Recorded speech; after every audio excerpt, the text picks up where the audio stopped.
Good morning students. चलते हैं class 12 subject geography lesson 7 part 3 खनिज और ऊर्जा संसाधन। इससे पहले हम अध्ययन कर चुके हैं कि खनिज किसे कहते हैं, खनिजों का संरक्षण किस तरीके से किया जाता है, ऊर्जा संसाधन क्या होते हैं और उनका यूज हम किन संसाधनों में करते हैं।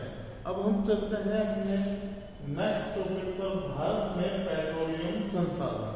यानी संसाधन का अर्थ होता है रिसोर्स, यानी जिसको हम पुनः इस्तेमाल कर सकते हैं या जिसे एक बार इस्तेमाल करने के बाद दोबारा इस्तेमाल नहीं किया जा सकता। संसाधन का अर्थ है कि पुनः यूज में लाना। तो पेट्रोलियम संसाधन पर एक विस्तृत नोट लिखना है जिसके बारे में मैं आपको बताऊंगा। ध्यान से सुनिएगा कि जो पेट्रोलियम संसाधन है, खनिज तेल को उपयोगिता की दृष्टि से तरल सोना कहा जाता है। भारत में कोयले के बाद खनिज तेल का स्थान है। इसका उपयोग स्नेहिक व कई उद्योगों में कच्चे माल के रूप में किया जाता है। भारत में तेल की खोज। भारत में 1866 में असम घाटी में कुएं खोदे गए। सर्वप्रथम पेट्रोलियम की खोज यूएसए के पेंसिल्वेनिया राज्य में हुई। पेंसिल्वेनिया राज्य में यूएसए में कब हुई? 1866 के बाद असम में खोदे गए थे भारत के अंदर, लेकिन खोज कहाँ हुई? यूएसए में पेंसिल्वेनिया राज्य में। 1890 ईस्वी में डिगबोई क्षेत्र में तेल मिला। 1893 में डिगबोई तेल शोधनशाला स्थापित की गई। स्वतंत्रता से पहले कोयला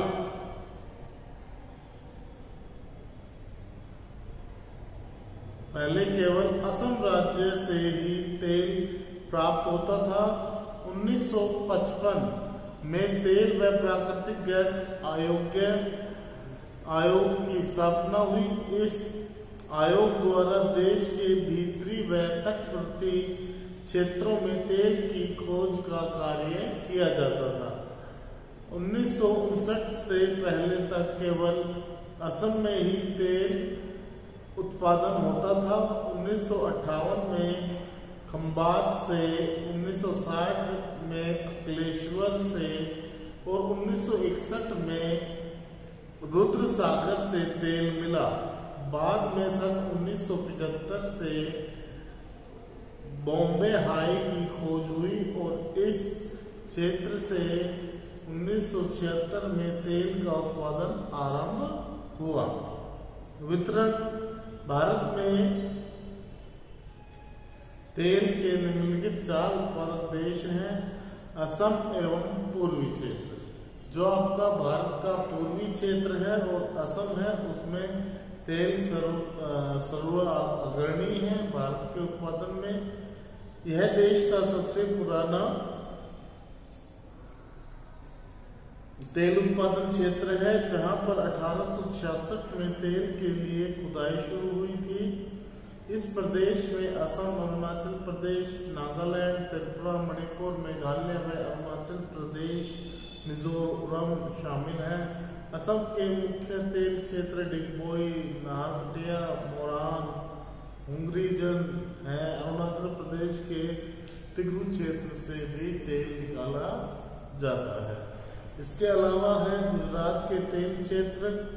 इस राज्य के मुख्य तेल क्षेत्र अकलेश्वर, कालोल, कोसाबा, बरकोल आदि हैं। इसी राज्य के भावनगर से 45 किलोमीटर दूर आलियामेट द्वीप से भी तेल निकाला जाता है। इसके बाद है मुंबई उप तटीय क्षेत्र। यह मुंबई से 276 किलोमीटर दूर पश्चिम की ओर अरब सागर में स्थित है। भारत का सबसे अधिक तेल यहीं पर निकाला जाता है। यहाँ पर 1975 में तेल की खोज का कार्य आरंभ हुआ था। यहाँ पर विराट नामक एक मंच बनाया गया था, जो कि वास्तव में एक जलयान है और समुद्र में तेल निकालने का कार्य करता है। इससे 1976 से तेल निकाला जा रहा है। अनुमान है कि यहाँ पर 80 करोड़ टन तेल संग्रहित है। 2001-2 में मुंबई हाई से 2 करोड़ टन कच्चा तेल प्राप्त किया गया, जो कि देश में कुल उत्पादन का 63% था। पूर्वी तट प्रदेश यह एक नया तेल क्षेत्र है। इसमें कृष्णा, गोदावरी व कावेरी की श्रेणियां शामिल है। 1980 में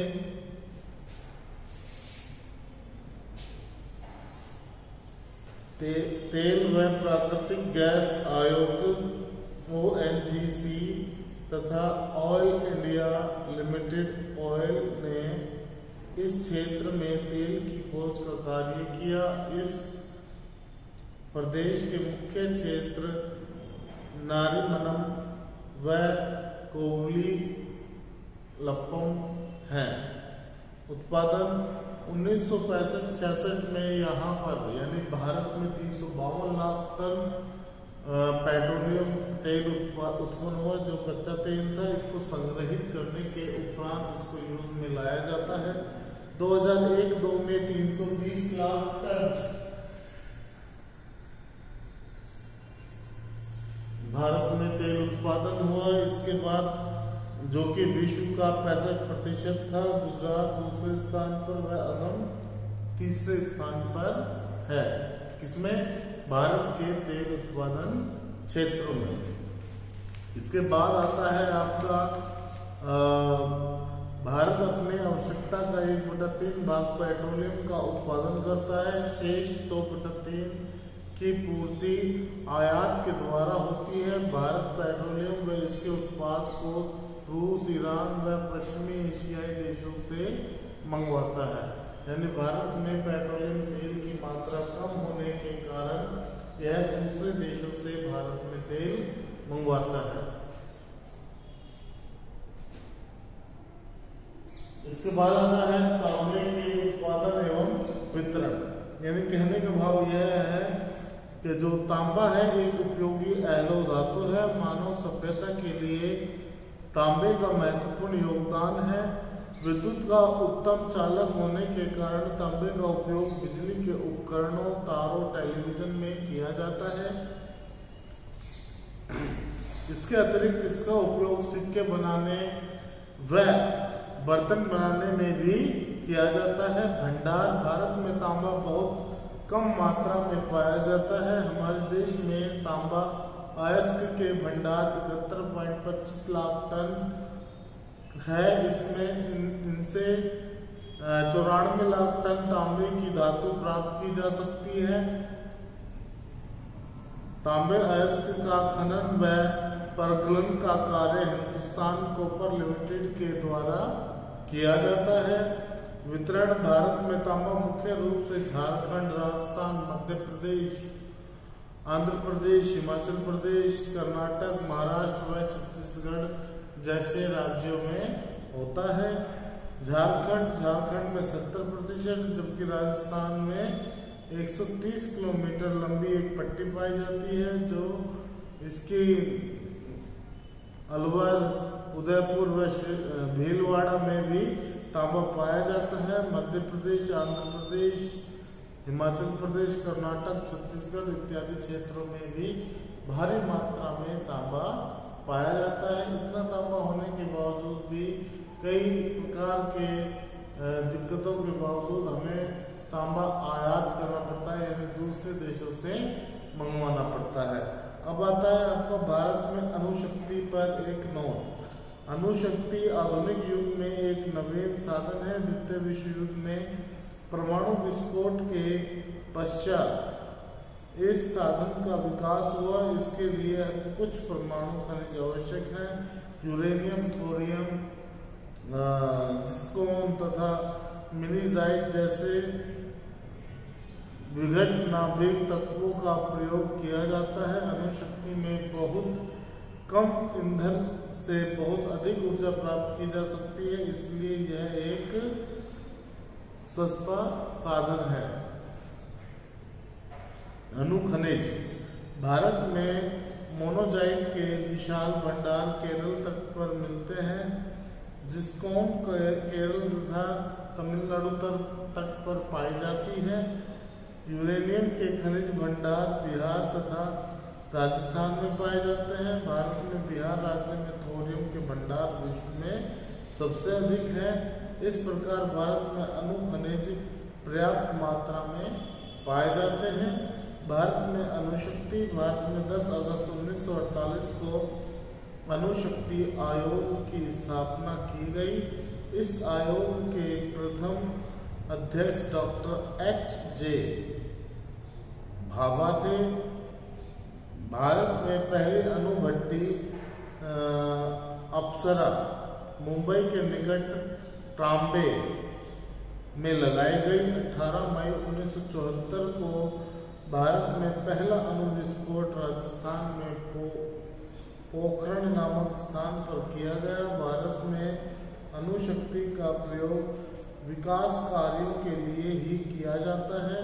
भारत में कई स्थानों पर भारी पानी के यंत्र लगाए गए तथा अनुसंधान केंद्र बनाए गए हैं। भारत में परमाणु विद्युत ग्रह तारापुर अणुशक्ति गृह। भारत में पहली परमाणु भट्टी मुंबई के निकट तारापुर में कनाडा के सहयोग से लगाई गई। इसमें 200 मेगावाट के 2 इक्वेटर हैं। राणा प्रताप सागर विद्युत गृह। भारत में दूसरा परमाणु विद्युत गृह राजस्थान में कोटा के निकट राणा प्रताप सागर में लगाया गया है। कालपकम अणुशक्ति गृह तमिलनाडु में कालपकम में 2 रिएक्टर 235 मेगावाट शक्ति के लगाए गए हैं। नरोरा अणुशक्ति गृह। यह शक्ति गृह उत्तर प्रदेश में बुंदेलखंड के निकट नरोरा स्थान पर लगाया जा रहा है।